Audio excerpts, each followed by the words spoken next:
And today on Have a Knife Day, we're going to be talking about knives and warrior culture and seminars. That's right.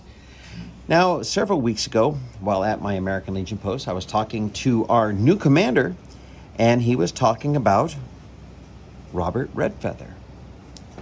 And he says, "Have you heard about him?" I said, "Well, no." And he says, "Well, he teaches a seminar, and it's called Apache Knife Fight Like the Wind." And I'm like, "No, but it sounds fascinating." So I went home. I did my research. I purchased his book. And man, after reading his book, I determined that I was going to take his seminar because I don't want to just talk about knives. You know, anybody can talk about a knife, what it's made out of, and things of that sort. I've always wanted to steer this channel more to the who behind the knife and the why behind the knife. And especially the warrior cultures that they can come from the Sikhs and their chakram, just off the top of my head. And of course, you have the Gurkhas from Nepal with the kukri. But here, in our own backyard, in the good old United States of America, we have a Chiricahua Apache by the name of Redfeather. And man, he has a lot to teach. He has a lot of good wisdom. And the one thing that he really, really wanted me to understand is the value of human life. Okay.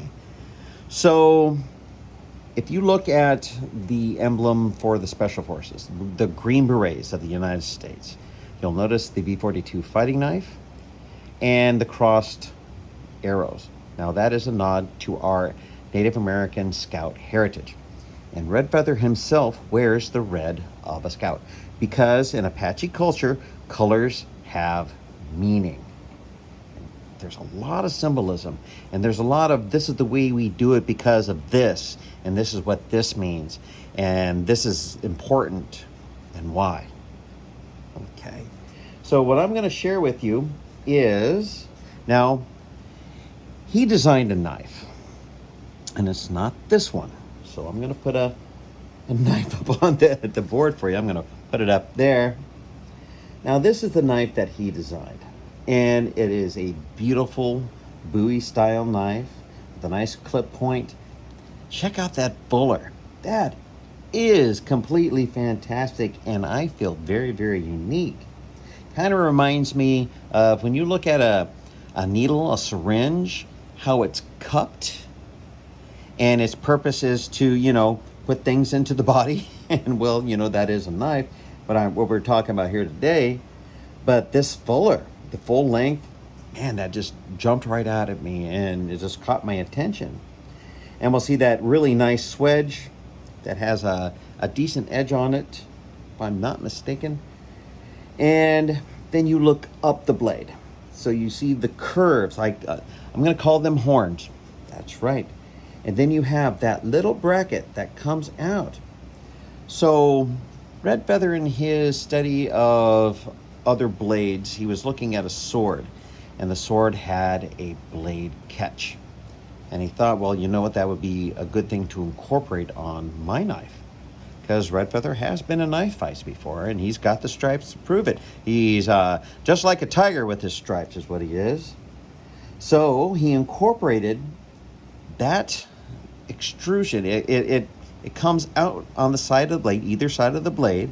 So when a knife meets his knife, it'll slide down, it'll fall into that little channel, and then with a twist, you have the good likelihood of disarming somebody with a knife. He also, if you look at the knife, you'll notice that it has this rubberized coating on the handle because the knife of itself seemed a little bit slippery. Now they have this stuff where you can dip tools. Okay, it's a rubberized dip that you can put on screwdrivers and what have you. So he did that to make it a little bit more grippy. There you go. That's the fancy word I'm using. And he did the leather work on his sheath. So we're going to take a little bit more of a close-up look at the blade catch on his blade. And you can really appreciate the spacing of it. Now, this is not to fight people with swords, for goodness sakes. Well, that would be silly. This is to fight people who are bringing a blade against you. So there you go. And then what we're going to do is we're going to check out his logo. There's symbolization. There's a reason why the blade is in front of the skull's face. It's not just there to be there. There is a purpose behind it. And if you take the seminar, you can find out why. He's breathing a blessing upon it. That's what he is doing, just to let you know. And we also take a look at here. You'll see the spine of the blade has these beautiful fileworks on it. And on the back of the blade, I should say on the back of the sheath, you'll notice that it has a 45 cutout on it. Because like I wear my knives on my right side, when you go to pull out, you're gonna kind of pull up and kink your arm up. That's a little, a little awkward. So wearing it on the left-hand side to pull right, well, that's a lot more convenient. And it gives you the opportunity to have access to your knife a little bit more quickly and realistically. Okay, and here's a couple of pictures, because that's not real blood, my friends. That's stage blood, and you really, when you look at the other picture, you're like, it looks like we were part of a slasher movie, but that's all stage blood. But here's the realization of knives. If you're going to get into a knife fight, you're going to get cut. But it's about the trade-off. Sure, you're going to get cut, but the thing is to cut better than you get cut, if you can appreciate that statement. All right, so here is a better picture of the back of the sheath. He's using these really great copper rivets. It just makes it pop. He has that really great logo embossed into it, and you can really see the 45 degree. So when you put it through your belt, it really presents the handle forward. And then you can see this final picture of the knife on the belt with the sheath and some of his challenge coins. Now, the knife that we're looking at was manufactured by Half Face Blades and was founded by Andrew Arabito. I apologize in advance if I did not say your name right. He is a Navy SEAL retired. To meet the need for high quality go-to knives and axes, usable, personalized, functional, versatile tools that work for every person and every walk of life. So this is definitely somebody who was in a facet of the military where blade work definitely could come into play. Okay. And here is a picture of Redfeather and Andrew at the shop. And now what I'm going to be doing is I'm going to be sharing with you the specifications. Please remember to like, share, comment, and subscribe. Help a vet out, and thank you for my service by clicking the subscribe button. So, the Shadow Wolf Apache Knife, designed by Robert Redfeather, Redfeather88 at AOL.com. Shadow Wolf Apache Knife. The blade length is 9.5 inches with an overall length of 14.5 inches. The side length is 3.5 millimeter. The handle length is 5 inches. Knife right and left catchers. S35B in powdered steel. Nothing on the market more durable, fuller, and grind edge is set as you can see. Heat treat. Brought to 2,000 degrees 3 times in an oven and then cryo frozen. Rockwell hardness is at a 59 to 60, which is quite common. To make sure it isn't too brittle, you can have a knife that's too hard. Not good. Handles will be G10 with bolts and adhesive. Indestructible solid stain construction. I'm not asking you to go out there and destroy knives. You don't have anything to prove to me. But there you go. So, of course, this knife he has here is much different from the knife I just showed you. I do not have any information on this current blade, but I could tell you it is just the darn neatest thing you could see. So, what did I learn from Apache Knife? Well, I received my name at the end of the course. I am Walking Wolf because I need to learn how to walk. I apparently watched too many Errol Flynn movies. I do a lot of shuffling and crossing the legs and things of that sort. And the beautiful thing about the Chiricahua Apache way of knife fighting is it's constantly moving.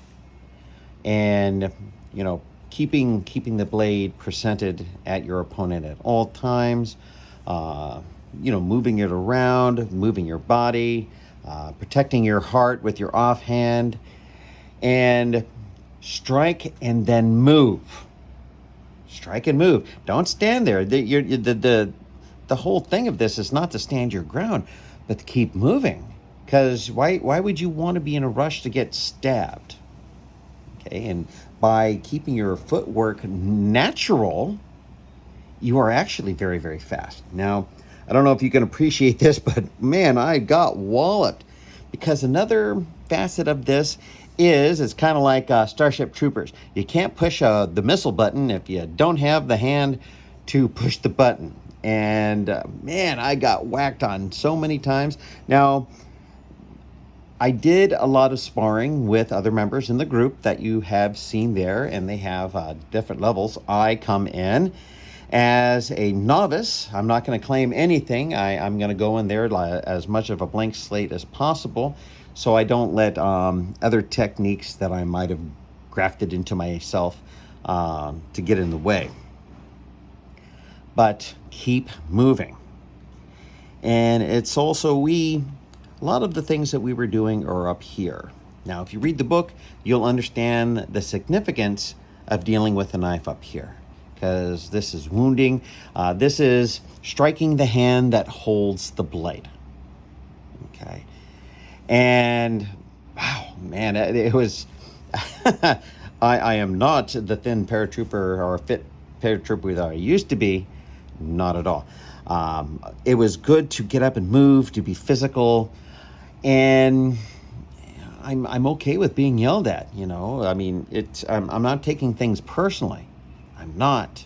If you haven't realized yet, I use bad humor to get through life. And it was a great class. It was a great experience. You get dirty. You can't be afraid to get dirty. You can't be afraid to get cut, because guess what? It's a knife fight. You're going to get cut. But at the same time, he conveys many, many times about the sanctity of life and movement and symbolism and everything. And that's what I wanted to share with you today. I really, really appreciate being able to share the Apache warrior culture with you and to learn from them firsthand. Really neat guy. Please do look into him. He also does fundraising for his tribe and things of that sort. He has a 401c3 charity attached to this. Take a chance. Learn something different. Learn other warrior cultures. Incorporate it into yourself. Become a better person because of it too. All right. So once again, please like, share, comment, subscribe. Sorry, Jet, the knife cat, is off mooching from another house at the present moment, so he's not here today. But take a chance, learn something new, and give yourself room to grow and appreciate life. And with that, thank you so much, and as always, have a knife day.